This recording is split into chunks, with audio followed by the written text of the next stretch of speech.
delighted to join also here as this Annex 1 Revision 15 discussion that we have at Arcondis. I prepared some information regarding also our two panelists we have.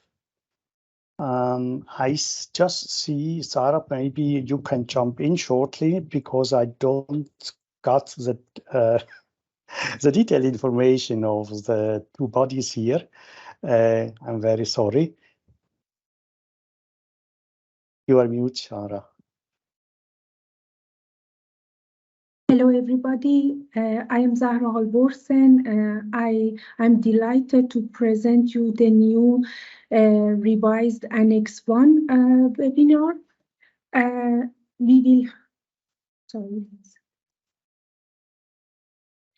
We will have two very interesting panelists, Dr. Vincent Govol. Vincent is the head of research and business development by CSM. They have done a lot of very interesting technology development for life science industry. And as a second panelist, we have Angelina Jovanovic. She is the product manager by analytical technology and the BVT. So we will have a discussion at the end of my presentation regarding water for injection and purified water monitoring also. So, Valentino, if you give some words regarding Arcondis. Of course. Thank you, Sarah, for jumping in. Well, as you see here, we started very small in the beginning, of course, but now we are also in several continents doing business in different service lines, with compliance services, business services, technology services, but also nearshore delivery center as a main important activities. What we are doing here comes from compliance business. And I will just go very short over this slide and other background information slide, because in the end, all attendees here will receive information via email with our other background information regarding Arcondis. So I will not lose time talking about our firm.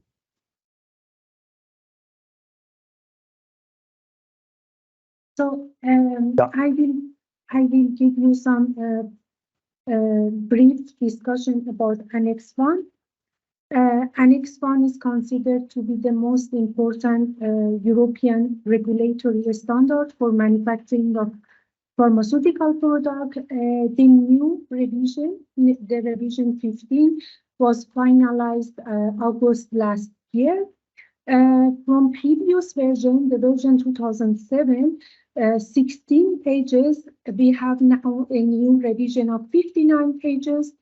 So much more in-depth and explicit details, and of course, much less room for interpretation. There are two important deadlines. Most of the document is to be enforced 25th August this year. Only the clause related to lyophilization frequencies, we have time till next year. So I hope in this webinar, I give you a head up regarding the major changes. Annex 1 enforces a new concept of contamination control strategy. The contamination control strategy is mentioned 48 times in the document, so it's an extremely important topic. And the idea is to have a global, high-level document that describes all critical control points. So we want to minimize the risk of contamination from microbial, endotoxin, pyrogen, and particle sources. Because it's a risk-based approach, CCS looks at the layers of protection. So we want to know how these layers work together to protect the final product from contamination and cross-contamination. CCS is a living document. It must be kept up to date through the life cycle of the facility. So it's extremely important not just to have a document, but to keep it live and to update it for the whole process parameters. The new version of Annex 1 also promoting the quality risk management throughout the manufacturing process and put so much effort from the beginning of document, from the start of the document on QRM principles. So QRM must be used as a proactive tool for identification and assessment of potential risks through our manufacturing process. Another major change was that there is an increased expectation that operators are removed from the critical zones, especially grade A, fill and finish line. And this can be achieved by using isolators, wraps, and robotic systems. Such a measures ensures that the pharmaceuticals are not exposed to viable organisms. So, according to the new version of the Annex 1, open grade A is not acceptable and tolerated anymore. This is a 70s technology, and direct contact of operator and product won't be tolerated anymore. And using wraps and isolators are highly encouraged. However, there are some challenges with the isolator, the way we handle the gloves, and also another issues with the isolator is that filling vials and syringes inside isolator with gloves. Glove ports are time-consuming and prone to some risks. So it's encouraged to we do automation, and fully automated workflow is being used for fill and finish lines. With such a complete closed systems, we can ensure and minimize the risk of contamination and cross-contamination.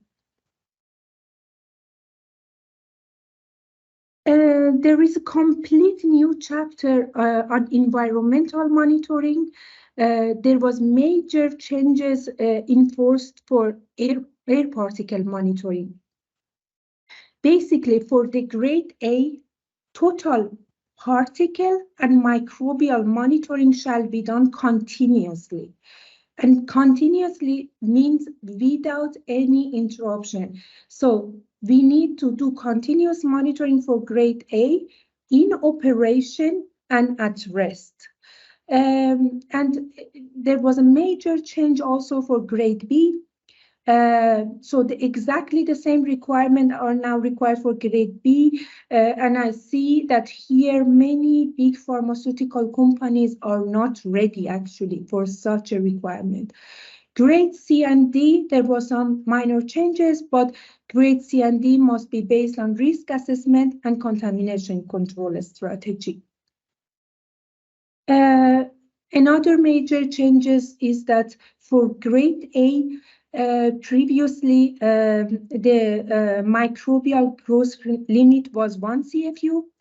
This was exactly the same in FDA, what FDA also asked for it, but now it's absolutely no growth. And this is a major change. So any sort of microbial growth for grade A, clean rooms now requires open investigation. And this is a major change for the clean room monitoring.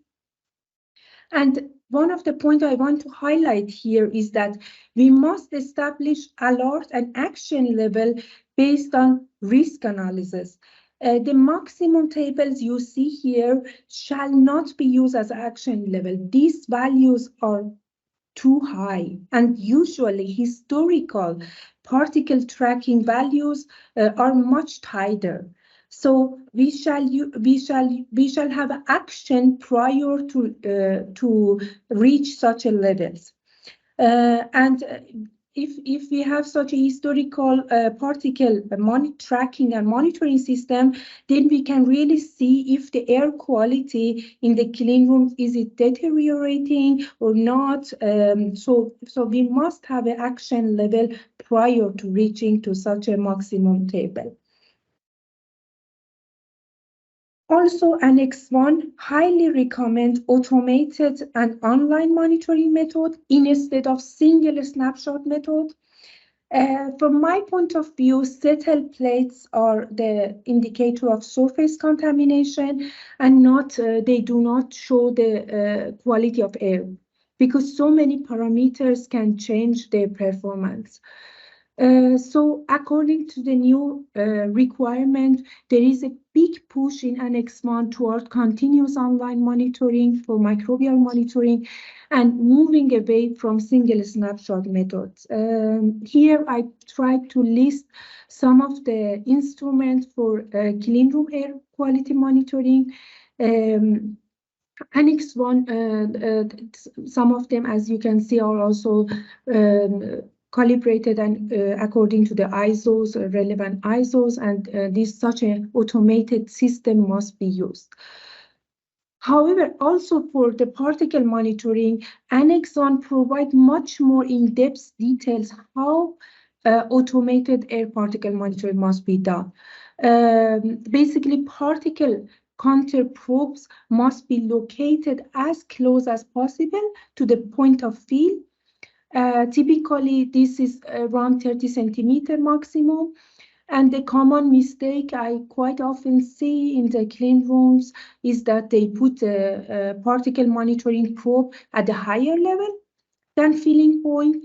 This is not representative. Or you also don't want to put it at the lower height because then it may represent a worst case in terms of particle generation. So there are so much more details you need to pay attention. There was a lot of information about the tube lengths, how they should be located, all of these details that Annex 1 provides. So there is less room for interpretation. And I find it very interesting.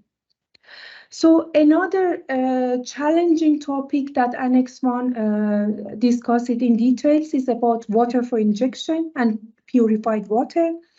Water for injection is used widely for pharmaceutical manufacturing. It is used for washing, cleaning. It is used as a primary ingredient.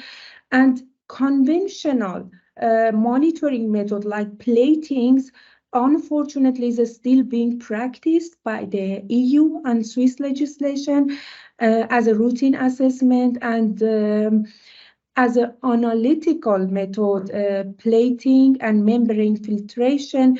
As you know, they are time consuming, they are labor intensive. Plating, it takes between 3 to 7 days minimum to complete. And additionally, just a small fraction of bacteria will grow in a semi-solid media. So there is a lot of problems with the plating method. And due to inefficiency of plating and membrane filtration, there is a need for a rapid, reliable, and quantitative method.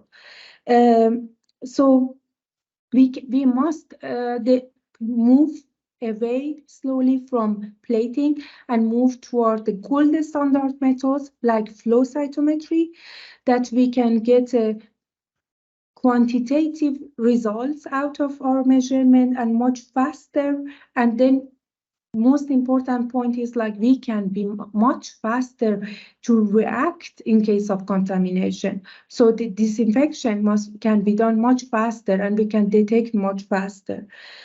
So Annex 1 gives similar guidance for microbial monitoring for water for injection also, and purified water, of course, and clearly encourage the use of advanced technologies like flow cytometry, spectroscopy.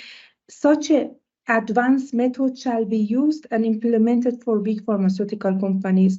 With the flow cytometry, for example, we can have quantitative data of total cell count, and in case of contamination, as I mentioned, we can act much faster.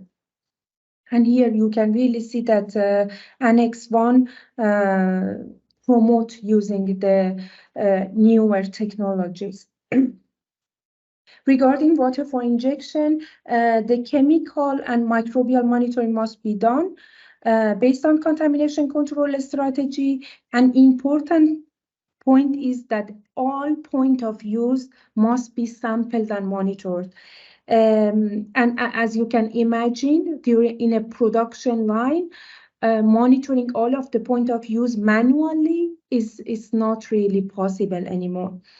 There was in details regulation also regarding the steam, especially steam for sterilization. The quality of the steam must be as good as water for injection, and this is quite similar what FDA also asked us regarding the steam for sterilization. So as I mentioned, a new version of Annex 1 provides much more in detail guidance for environmental monitoring, including the use of risk-based approach. Also, the new version requires the environmental monitoring data must be analyzed and trended over time. We must be able to identify patterns and deviations that occurs because of facility or manufacturing process. For microbial trending is quite common. Big pharma companies, they do it. Now Annex 1 also asks for routing particle trending. So both is now mandatory. And yeah. So I tried to give you a head-up summary of major changes, including the concept of contamination control strategy, the emphasis on the quality risk management. There is a big push, and I find it very, very interesting and very good push toward enforcing automated and online tools and online monitoring tools. This is a very good push from Annex 1. And in general, what I saw was the move from reactive to proactive methodologies. This is also a very interesting push toward from Annex 1. So here we can move to the panel discussion. So I want to ask some question from panelists. So first question is like, I really want to know what was your impression when you first saw the Annex 1 document? Maybe we go start with Vansa.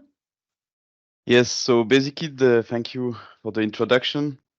So what's very interesting from the view of CSCM as a research and development organization is to see that it gives a clear framework, quite an extensive one, and it already encouraged very strongly the adoption of novel solutions. And this is, of course, a start because obviously, when you adopt new technologies, and we'll discuss it afterwards a bit more, it creates also opportunities because when you get the data from your process through these different sensors, when you trend analysis, I think it will also create more opportunities maybe for the manufacturers to actually understand better maybe some part of their process and be indeed more proactive.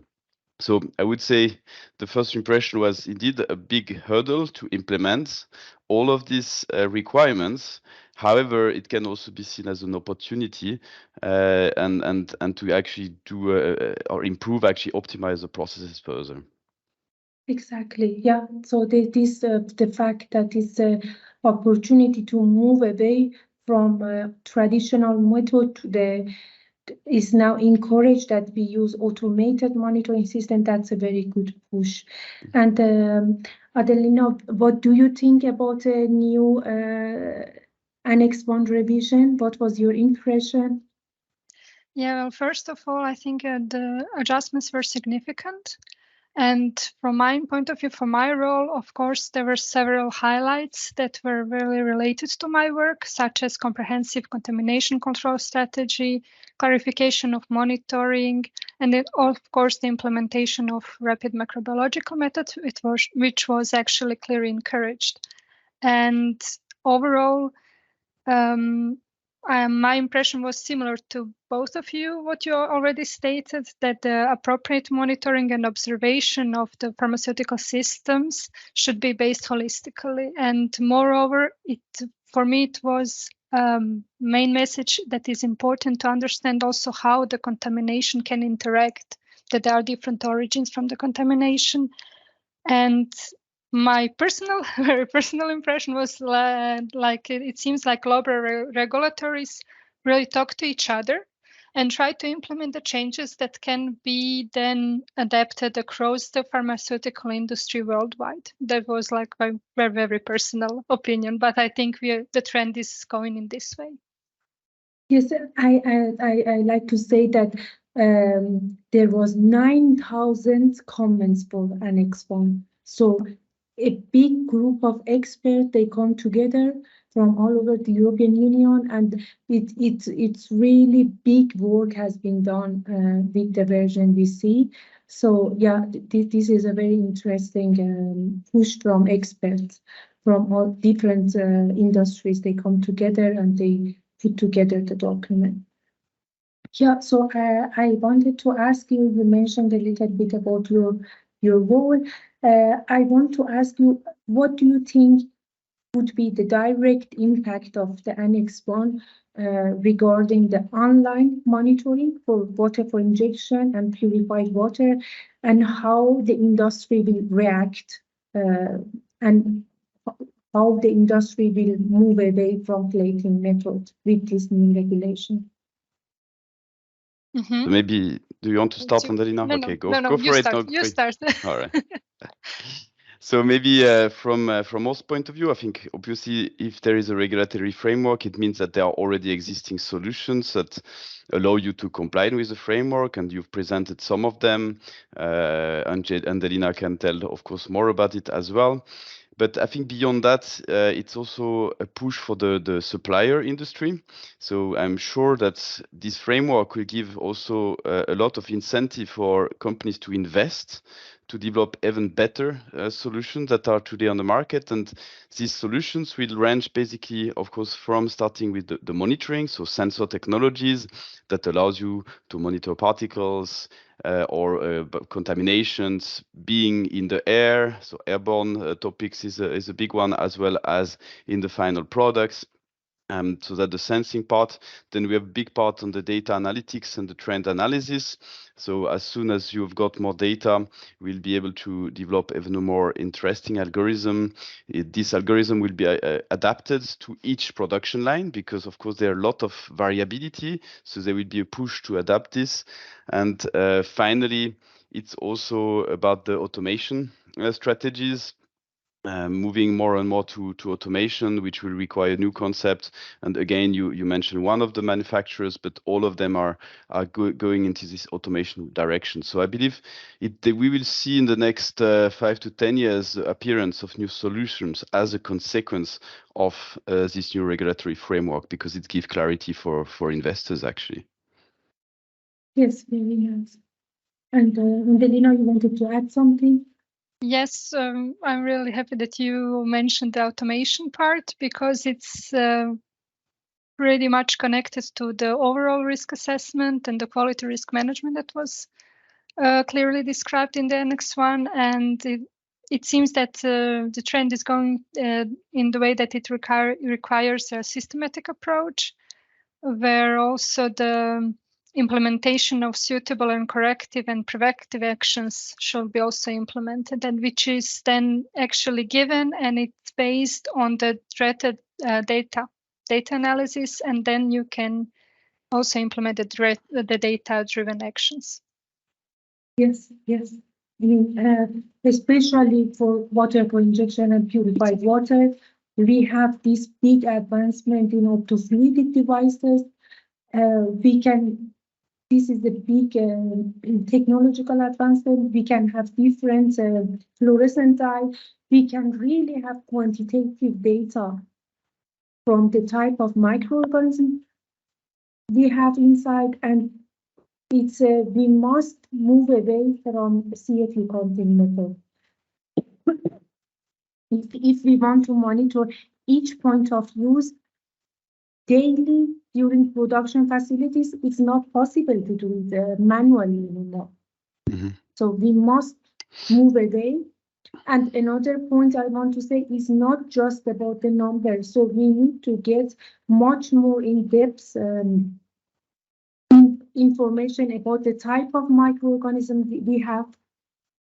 We need to do trend analysis to see if we have some sort of resistance, and these sort of things we need to really do in-depth analysis. So it's not just about yes or no.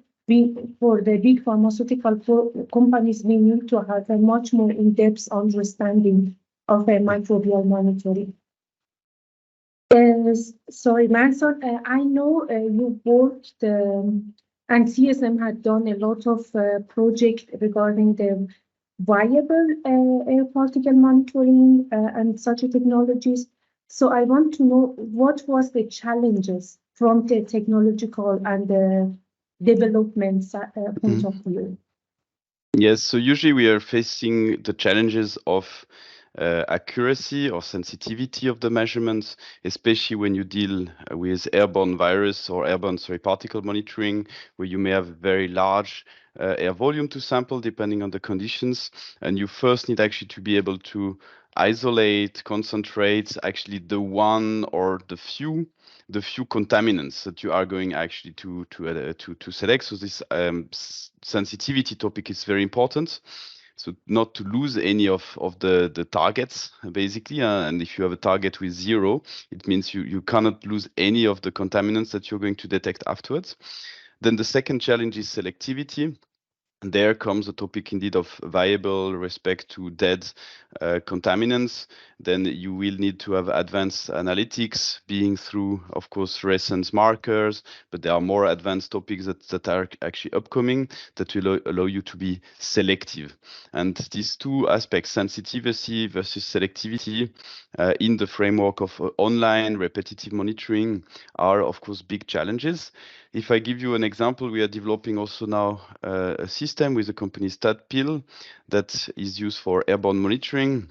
And thanks to new technologies, so here new technology means advanced filtration method with MEMS technologies, you can really also filter air and isolate submicrometric particles. So it is used for the manufacturing industry, for instance, with carbon nanotubes or nanoparticles that has a health hazard.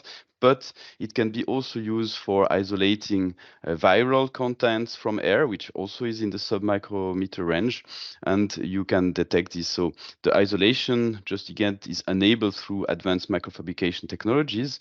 Analysis with photonics technology has become a big boost. So you mentioned already spectroscopy, you mentioned dye fluorescence readout. So here also we see a big push of the technology content that allows you to increase the selectivity aspect that I was telling before. And finally, the AI, artificial intelligence, plays a big role. So we have projects also with companies that use, let's say, very common sensors that have been used for decades in the industry, like, for instance, light obscuration, but that use artificial intelligence to be able to actually better differentiate and, again, be more selective to understand which particle is in my product or not. I think if this is a big push. There is still some areas where there are also remaining challenges, especially the field of cell therapies, to do sterility assessments in a cell therapy products, where you basically have living cells together with potentially contaminants, remains of course a big challenge, because it's like looking for just a very small particles within millions or billions of other cells. Yes. Yes. So actually, I think one of the biggest push of Annex 1 is this clause about the air particle monitoring. You really see they are pushing. You should do continuous monitoring, even at rest, in operation, at rest for grade A. And with all of the problems settled plate have, like, for example, dehydration, there is a lot of errors that can happen with the settled plate. So I think big pharma manufacturing, they are really pushed to use new technologies like spectroscopy or fluorescence-based method for air particle monitoring. And this is a really big push from my point of view.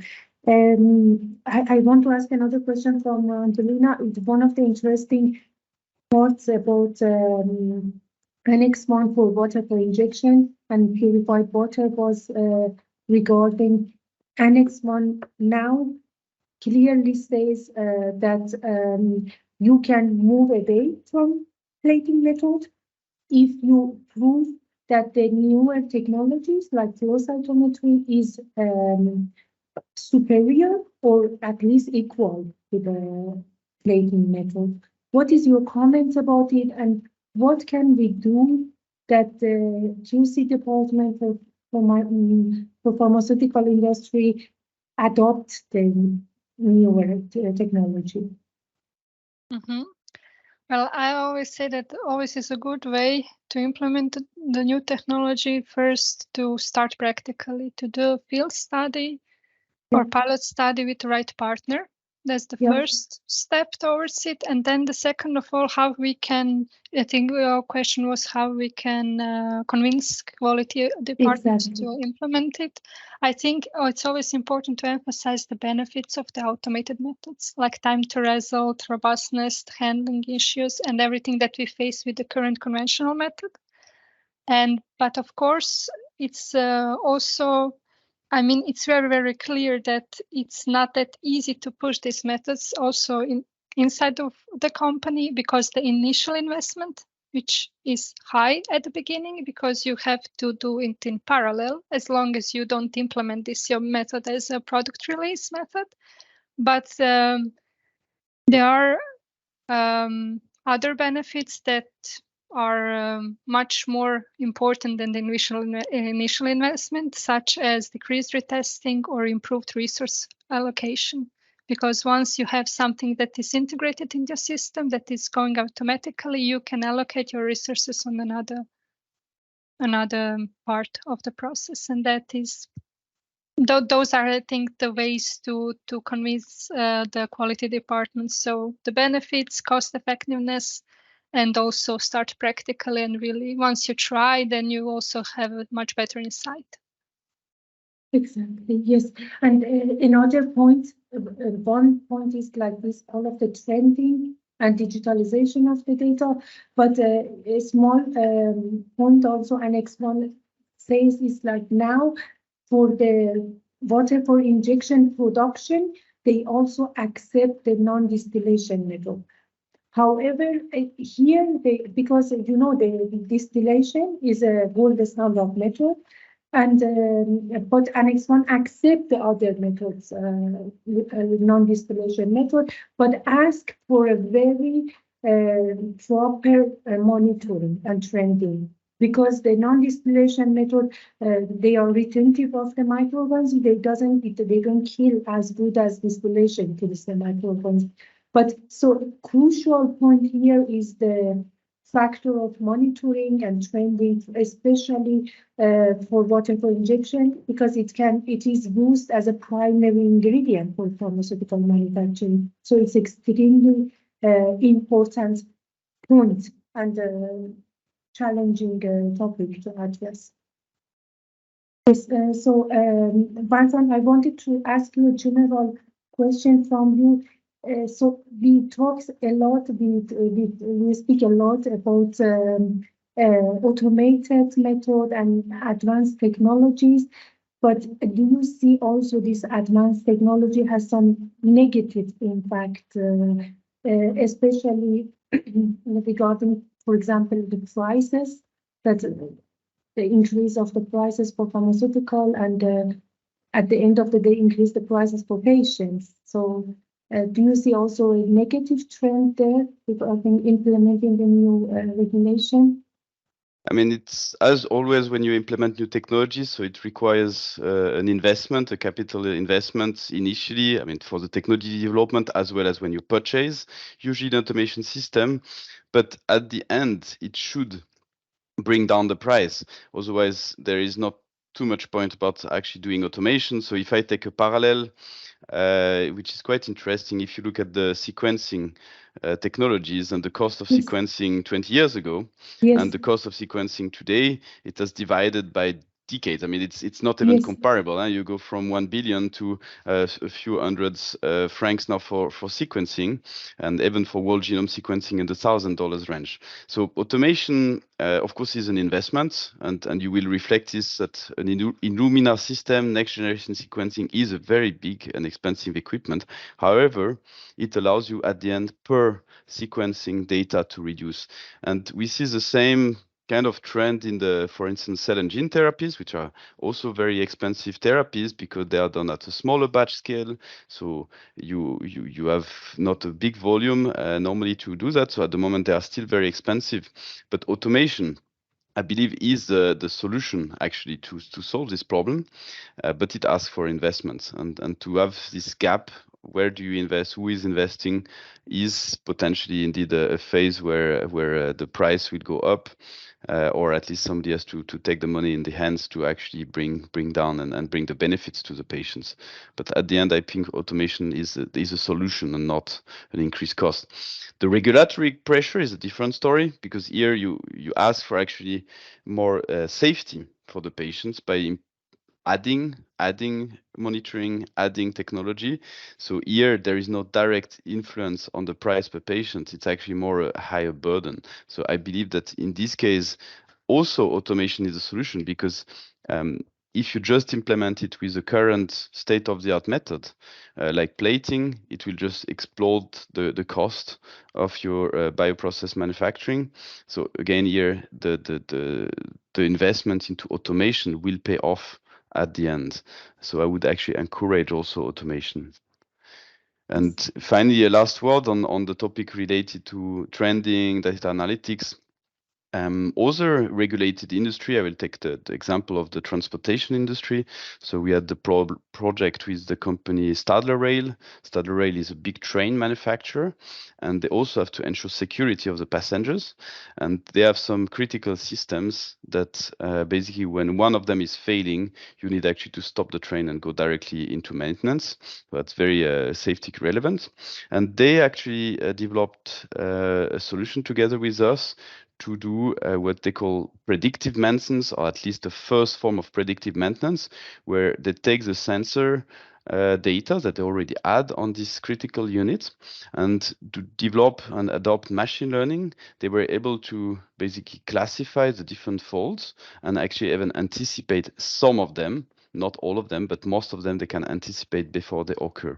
So then that they have now deployed it on the float of more than 100 trains in the Netherlands, and they are basically at the moment, of course, comparing and monitoring the algorithm now, the performance. So we see that other industries are moving, and I think it will be very interesting for the pharmaceutical industry to also observe this, benchmark, look how the solution have been solved, and of course adapt it to the special constraints of the pharmaceutical industry.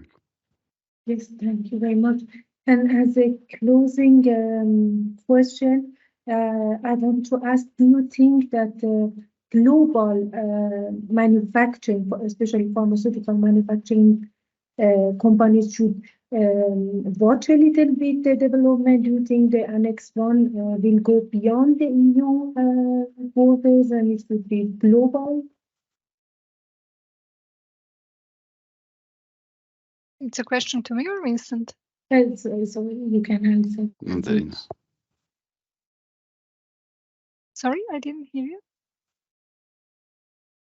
Yeah, Andelina, I think you can take the question. Okay, sorry, some audio problems. Your question was if the change is going to be global with Annex 1. Yes. Yes, I think definitely that this will be the case, because also the challenges to implement this new technology already start with the suitability of the method implementation for the final application. And there are different methods that have varying capabilities and limitations, but I think that the general push is really given by this Annex 1 in various pharmaceutical industries. Yes, I also believe strongly. FDA will also follow, and this will be followed globally. So the global manufacturing companies must really watch closely what is going on in the. Perfect. Thank you very much.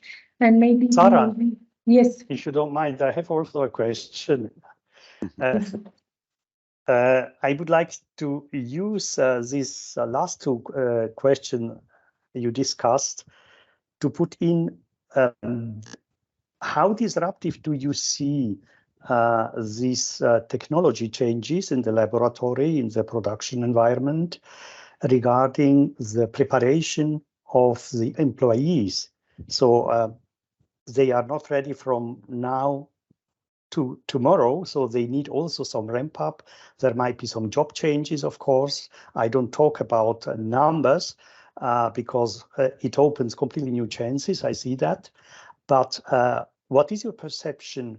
How much of time, or how much of investment a company has also to use just to bring up to run their new job descriptions they will have, especially regarding also the operating and maintenance of the new systems, which are quite different. And of course, also the very streamlined and changed processes based on data, not so more on optical human observation. Do you have any thoughts about this topic? I bring it because as we were at the conference with Sarah, I was asked from two smaller manufacturers, what means this for my employees? Yes, so actually Annex 1 emphasized a lot about the first training of the employees. So people need to be qualified to be actually working the clean rooms. Another topic regarding automation and digitalization for the monitoring method, there is, I feel, a little bit resistance moving away from manual methods. Because first thing first, they need to implement the changes. They need to update the SOPs. They need to completely new work flow needs to be implemented. And this, I feel a little bit resistance, but I hope big pharma companies start to move away from traditional methods. So there is a bit resistance. I can see that, but the changes, it will come. So I am very much looking forward for the audits after August. So we will see how aggressive the audits would be. And I think hopefully pharmaceutical pharma manufacturing, the big pharma will implement the new changes. Yeah. So we have a question from DTM. Yeah, we can also answer one or two questions from the audience. Yes, thank you. Sorry, I was muted. First of all, thank you very much for the very clear presentation and the highlight of the main points of this new Annex 1. I am working at Plaire, which is a company based in Geneva, and we are actually producing this variable particle counters, which are using the fluorescence spectroscopy. As a feedback, related to the several questions that were addressed during this last panel, we are clearly seeing a traction, big traction from the pharma company themselves, because they understand that today repeating the change of agar plates is not going to solve the Annex 1 continuous monitoring problem. And so they are really looking for new technologies. The problem of these new technologies is as you were saying, is an investment, but it's also a big change for them in terms of production. So most of what we see in terms of, I would say, investigation is for the future production lines. And the retrofit is quite difficult for them, because any line that is really producing continuously at this moment, or even by batches, I mean, they have trends, and they cannot change these trends regarding the I would say the audits that will be performed. So this is a very important point also to understand, is that the new lines for sure will integrate this new technology. Now the past lines, I mean, there will be an effort, a big effort, and this is probably going to be only for the change of product on the lines, and not really coming as a pop-up. On the former lines, and second, the difficulty of the technology is related to the to the sensitivity, to the specificity of the sensors, but also to the fact that any false alarm is going to somehow kill a batch, which is a huge amount of money. And so what we see today is that there is really a strong focus from this company on the quality of the devices that they are going to implement in their lines. And this is very important, because they have several drivers for that. First is the cost of production will go down, because this automated monitoring will limit the stop of production due to the change of agar plates. And so this means that they will win time. But at the same time, if there is an inaccurate detection and creating false alarms, so they will lose a lot of money. So this is there is a trade-off that they really are scrutinizing at this moment. And second, there is also a push on this new, I would say, therapies that have like a lifetime that is almost shorter than the time that you need in order to incubate the agar plates.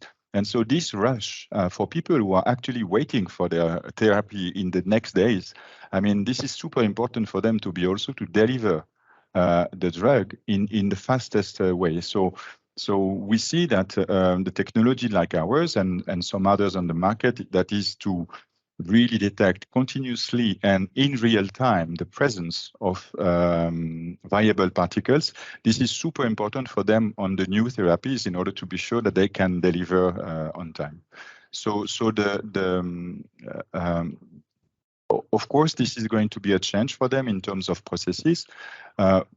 We actually anticipate this by having a user group, user interest group with I mean, we have like almost the 10 top pharma in our user group, and we are really working with them to understand what is the need, and to understand also what do they need in order to implement this change. So it's a digital transformation actually in their companies.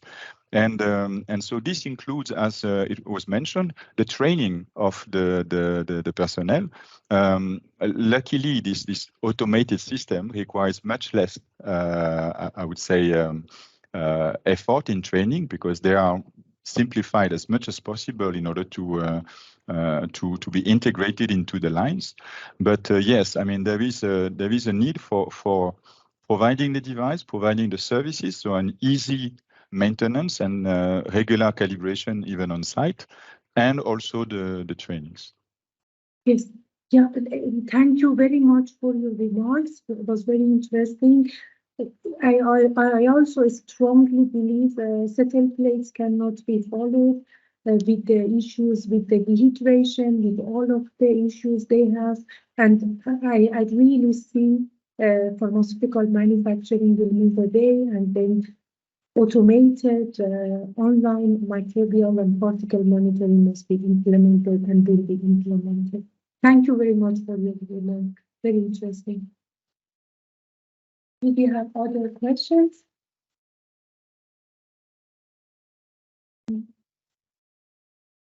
Yeah, I have one question here. Jeremy speaking. Yes. From Roche. Did you notice any changes in the annex regarding biotechnological processes? What do you mean exactly by from what point of view? So you explained during the meeting that grade A and grade B zones or clean rooms will have the most changes, like monitoring, trending, and so on. But the Annex 1 is also supposed to encompass like manufacturing processes, which are done in using biotechnology, cells and so on in grade C, grade D. So do you have any changes regarding these particular aspects? I mean, there was many changes for grade C and B elevations also. I mean, I mainly wanted to emphasize chapter environmental monitoring regarding the automated monitoring. But there are many details, as I mentioned, 59 pages of detailed information regarding classification and monitoring. So yes, this was a little bit outside our focus of this panel, but yeah, there are big changes also for grade C and D also.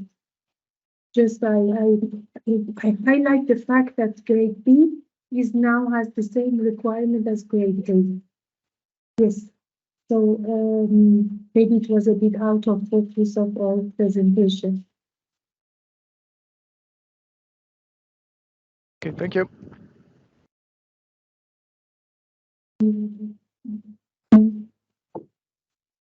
So if there is no other questions, we close the discussion here. Thank you very much. And I want to say a big thank you to Vincent and Angelino.